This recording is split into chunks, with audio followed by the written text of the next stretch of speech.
Minioners. Today I'm going to show you just a way to get a little bit more speed out of our minion builds.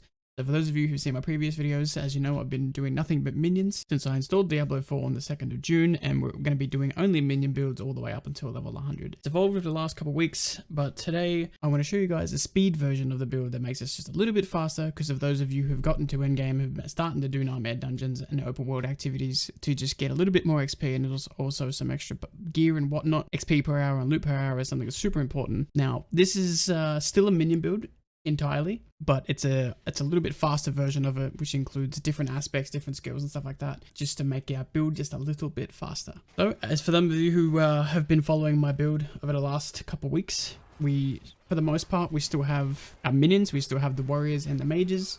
Now, this is still a minion build at its core. It's got a lot more speed in it to get us through some of the endgame content, so that way we can get a little bit more XP and also loot per hour. So, and our number one Scott, unfortunately, Diablo 4 is down right now, so I can't really show you guys in-game what this looks like. So I'm just going to go over the brief points towards the end of the video. If you want, I'm actually going to go for the default planner website, just so you guys can have a look at the aspects and get a little of that, as well as having the link in the description down below, so you guys can click on that as well. So number one slot is still Ray Skeleton. We've swapped our ultimate to have Bone Storm instead of Army of the Dead. I've only been recently trying this today. For those of you who've been watching YouTube videos and such on Diablo, Bone Storm is great, and it's infinitely better than Army of the Dead. I still prefer Army of the Dead, but that's just because I'm a minion guy, and I like that it fits into the minion builds, but Bone Storm giving damage reduction as well as crit chance to us and the minions is obviously infinitely better than Army of the Dead. And at least while we're doing speed content, we don't need the Army of the Dead to resummon our skeletons, because they never die anyway. So Bone Storm is just better for the speed variant. So we're running that. In our third slot, we now have Corpse Tendril. Those of you who have been watching some of my videos before, we experimented with this a few times.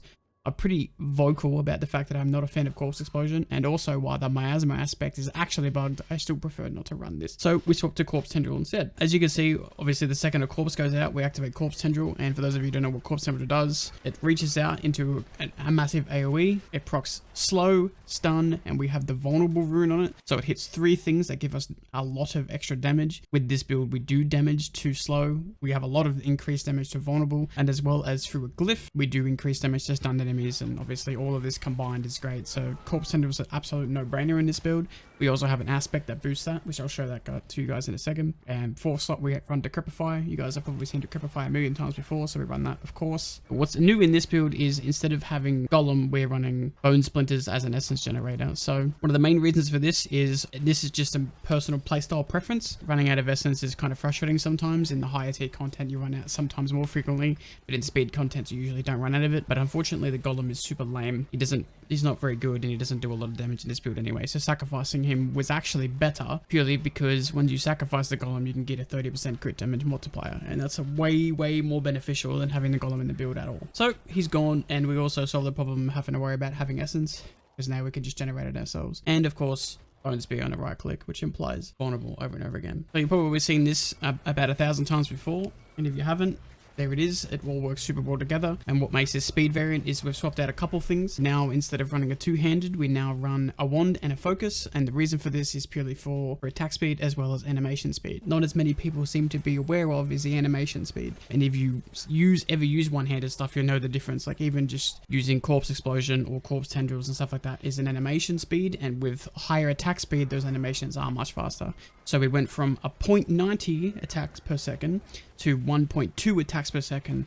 So it's a 0.30 increase per second, which is a massive difference, right? And it makes a lot of the animations much faster. The combat fluidity go much easier. As you can see in the background, the content's pretty good. It's fun to do. Right now, I'm just doing dungeons that are a couple levels higher than me, and that's purely because just the XP bonus percent is capped out from up to 3 levels higher than you, so up to 30% extra XP. You obviously get more XP the higher you go, because mobs give XP and higher level give more XP. So for those of you who played D3 like myself, obviously there becomes a break point where you can speed farm as well as still gain some efficiency, and you meet a nice little window, and that's what I've been trying to find with this build. Doing speed stuff is obviously super appealing, especially for a Necromancer where we have almost no mobility skills, so doing things faster with the class has always appealed to me, and I found this variant to be super useful, so you guys can check it out. If you guys want to see more of the gameplay, you can just head over to my Twitch, which will be linked down in the description below, and you can come watch me. I'm live most days, and I'll be playing the speed build until I reach 100. As you saw, I'm 98. A couple more levels to go. That's going to be super exciting. So let's go over the aspects really quickly. We now have the warriors in our helmet. We have the blizzard still on our chest piece. We still have the splintering aspect on our gloves, because that's a no-brainer with this build. We have the disobedience aspect still in our pants, and Bone Storm makes this a lot better as well now. So we never had problem proccing this aspect before with the build. It gives us some nice survivability, because obviously when doing speed content, you tend to face tank things a little bit more. So having this is still good. And with Bone Storm, it allows us to proc much easier in fights as well.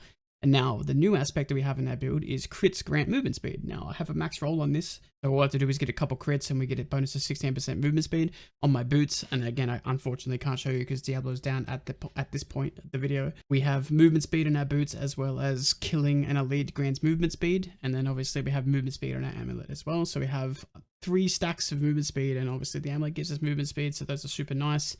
There's a different variation of Speed Necromancer where you use Blood Mist, and you can have 100% movement speed with Blood Mist, and that's super fun to watch. So you guys check that out at some point. As far as my minion build is concerned, this is what we've just gone. We swapped a little bit here and there.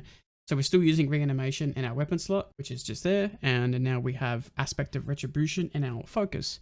Distant enemies have an 8% chance to be stunned. When they hit you, you deal up to 40% increased damage to stunned enemies. Now, Corpse Tendril is the thing that stuns enemies. Once the Corpse Tendril pulls them all in, it also stuns them, and that gives us a little bit more damage here. I'm not 100% sure if this works with minions, but it does work with the Bone Spear, and things die regardless, as you can see in that video. One of the things we also changed is on our ring, we now have the aspect of Grasping Vines. So when you cast Corpse Tendril, you get crit chance, and then when the Corpse Tendril hits, you deal bonus crit damage to the enemies that are hit by it. One of the things you need to know for this is it doesn't say it here in the website. The crit damage bonus aspect is also a multiplier, which means that it's not just adding to the crit damage pool that you get, but it also doesn't show on the stats, because it says you deal bonus crit damage to enemies. So you have a 60% crit damage multiplier, which is separate from your crit damage that you have, as well as sacrificing an Iron Golem gives us 30% crit damage. That gives us a nice chunk of damage. With all of this together, you still have a hell of a lot of damage, as well as we make ourselves a lot faster. We mostly focus on getting it done as quickly as possible. With all that going together, it equals you getting a lot more XP and a lot more loot per hour. So I recommend trying all that together if you want. Now, the essence generator being in the build is not super necessary. Hell, you can even put Blood Mist there instead if you want, just, you know, to have that extra movement speed and swap aspects around or whatever. This is what I'm running right now, just to push me over the edge to get more loot as well as more XP, because I'm really close to getting 100 and I want to get there as fast as possible, so I mess around with this. But the key things of this build that makes it fast is the wand and the focus. It gives you a lot more attack speed and a lot more animation speed, and the fluidity of the combat is much faster. So I recommend you guys give that a crack. This is just a speed variant. I still have a push variant of my build, which I will upload separately later on, but we will have a push variant. Once I reach Paragon 100, I will be doing Nightmare tier 100s, or at least trying to push as high as I can with my minion build. We'll see what pans out. But right now, this is my speed build. I'm just going to try and get myself to level 100 as soon as possible, and then we're going to start doing Nightmares 100. Now, as I said, unfortunately, I can't show you guys in-game what some of my roles and stuff look like, because at the moment, Diablo 4 is down, but they said they're working on that. That should be fixed soon, hopefully. The links in the description will be for the D4 website, the D4 build website, so you can go hover over there and have a quick look for yourself. The link to this website that gives you all of that, gives my gems, my skills, as well as my skill tree, as well as my Paragon board, which is now up to date as much as possible. This is the best I can give you guys right now, because unfortunately I can't get in the game. So the link for that website will be down in the description, as well as my Twitch link, which I will be streaming Diablo 4 most likely today or tomorrow, and you guys can come watch me live as well. Thank you guys for watching. Enjoy.